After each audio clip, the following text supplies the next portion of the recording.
Da da da da da da. Yeah, okay. I'm obsessed. G'day and welcome to the Nerdy Dad channel and the Nerdy Dad review of The Legend of Vox Machina, episodes 4 to 6. I'm going to drop the spoiler warning here because I'm going to talk about what goes on in the episodes. It's been a week. Look, I've been aware of Critical Role for a long time now, but I've never really gotten into them. I had such a blast with last week's episodes though, I had to give it a shot. And you know what? I've enjoyed it, but I haven't had nearly as much fun with it as I have with the animated series so far. The first 3 episodes last week grabbed my attention, and this week has not let go. I want it to be Friday again so I can watch the next batch.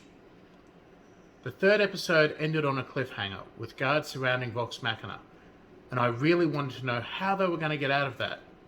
And the start of the 4th episode, Shadows at the Gate, didn't waste any time in letting you know they didn't. The group were hauled off, and Sovereign Uriel immediately had them thrown in the dungeon. Or would have. Lady Allura put them under house arrest instead. It's honestly great. No time wasted on that. The heroes lost. Percy was always going to come for the Briarwoods, but Vox Machina probably would have remained locked up and out of the picture longer if Delilah hadn't lost her mind over the book and sent those undead creatures after them. What were those things? It's been a long time since I've played D&D, but were they meant to be shades maybe? Whatever they were, they looked really cool, and they made a mess of the guards. And they got the captain on the side of Vox Machina, so yay for villain own goals! I've got 2 observations about the end of the episode. I haven't watched this arc, so I don't know if Pike was there in this arc of Critical Role, but I do know that Ashley, who plays Pike, missed a lot of sessions from the first season, including the arc I'm watching at the moment. So having Pike separated from the group is something that happened often. But also story-wise, having your cleric missing for an undead arc adds a layer of challenge. The second observation was a blink and you'll miss it moment, but I think I spotted Scanlan's magical scrying poo in a jar as they were leaving the castle. And that's a combination of words I never thought I'd use, but here we are. The 5th episode, Fate's Journey, shows Vox Machina's journey to Whitestone. The poor little puppers, as Caleb calls them, are a really cool monster of the week. And by the end of the episode, the Briarwoods have their book back.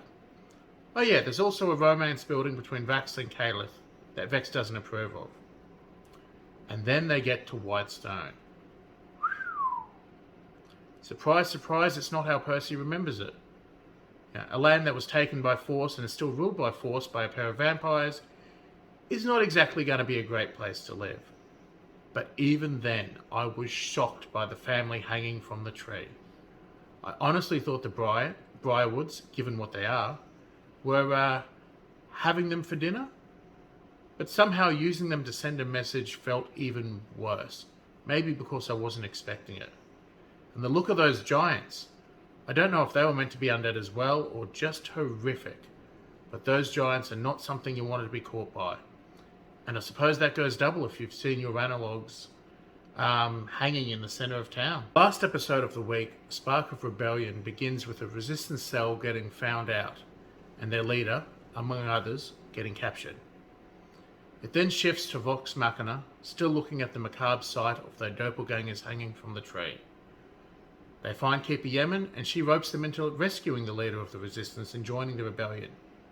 She manages to do this because, of course, the leader of the resistance is Percy's childhood friend. But it works. And while all this is happening, Pike is still having a crisis of faith. And then it shifts back to the jailbreak, and all hell breaks loose. Mayhem, carnage, and Percy crossing off the first name from the list that we didn't know he had. Well, crossing a name off his gun. And then we have the reveal of his sister, and I have no idea what's going on there. She's obviously been held there for all these years after her apparent death. But was it her actual death, and has she been turned? Again, I can't wait for next week. This show still has me well and truly hooked. This is the Nerdy Dad, signing off.